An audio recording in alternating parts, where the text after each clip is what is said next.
ಬೆಳಗಾವಿಗೂ ಕುಟುಂಬ ರಾಜಕಾರಣಕ್ಕೂ ದಶಕಗಳ ನಂಟಿದೆ. ತಂದೆ ನಂತರ ಮಗ, ಮೊಮ್ಮಗ ಎಂಎಲ್ಎ, ಎಂಪಿಯಾಗಿ ಆಡಳಿತ ನಡೆಸಿದ್ದಾರೆ. ಅಲ್ಲದೆ ಏಕಕಾಲಕ್ಕೆ ಅಣ್ಣ ತಮ್ಮ, ಅಕ್ಕ ತಮ್ಮ, ಅಪ್ಪ ಮಗ ಕೂಡ ಅಧಿಕಾರದಲ್ಲಿದ್ದಾರೆ. ಅಂತಹ ಫ್ಯಾಮಿಲಿ ಪಾಲಿಟಿಕ್ಸ್ ಕುರಿತು ವಿಶೇಷ ವರದಿ ಇಲ್ಲಿದೆ. ಬೆಳಗಾವಿ ರಾಜ್ಯ ರಾಜಕಾರಣದ ದಿಕ್ಕನ್ನೇ ಬದಲಿಸುವಷ್ಟು ಪ್ರಭಾವ ಹೊಂದಿದೆ.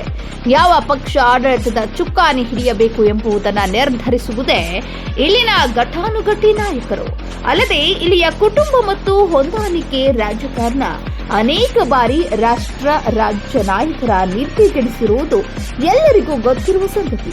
ಕೌಚಲಗಿ, ಕತ್ತಿ, ಜಾರಕಿಹೊಳಿ, ಹುಕ್ಕೇರಿ, ಜೊಲ್ಲೆ, ಹೆಬ್ಬಾಳ್ಕರ್, ಪಟ್ಟಣ್, ಪಾಟೀಲ್ ಸೇರಿ ಇನ್ನೂ ಹಲವು ರಾಜಕೀಯ ಕುಟುಂಬಗಳು ಸತತವಾಗಿ ಜಿಲ್ಲೆಯಲ್ಲಿ ಪ್ರಾಬಲ್ಯವನ್ನ ಮುಂದುವರಿಸಿಕೊಂಡು ಬಂದಿದ್ದಾರೆ.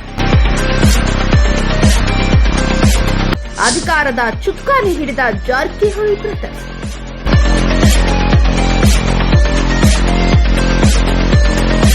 ಕರಗಂಟು ನಾಡಿದ ಜಾರಕಿಹೊಳಿ ಬ್ರದರ್ಸ್ ಜಿಲ್ಲೆಯಷ್ಟೇ ಅಲ್ಲದೆ ಇಡೀ ರಾಜ್ಯದಲ್ಲಿ ತಮ್ಮದೇ ಪ್ರಭಾವವನ್ನು ಹೊಂದಿದ್ದಾರೆ. ಈ ಕುಟುಂಬದ ಸತೀಶ್ ಜಾರಕಿಹೊಳಿ ಸದ್ಯ ಲೋಕೋಪಯೋಗಿ ಇಲಾಖೆ ಜೊತೆಗೆ ಬೆಳಗಾವಿಯ ಜಿಲ್ಲಾ ಉಸ್ತುವಾರಿ ಸಚಿವರೂ ಆಗಿದ್ದಾರೆ. ಇನ್ನು ಹಿರಿಯ ಸಹೋದರ ರಮೇಶ್ ಜಾರಕಿಹೊಳಿ ಗೋಕಾಕ್ ಶಾಸಕ, ಮತ್ತೋರ್ವ ಸಹೋದರ ಬಾಲಚಂದ್ರ ಅರಭಾವಿ ಶಾಸಕರಾಗಿದ್ದಾರೆ.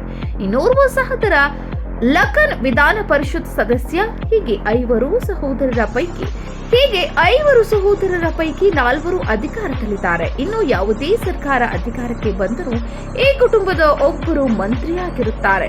ಈಗ ಚಿಕ್ಕೋಡಿ ಲೋಕಸಭೆ ಕ್ಷೇತ್ರದಿಂದ ಸತೀಶ್ ಅವರ ಪುತ್ರಿ ಪ್ರಿಯಾಂಕಾ ಸಂಸದೆಯಾಗಿದ್ದಾರೆ.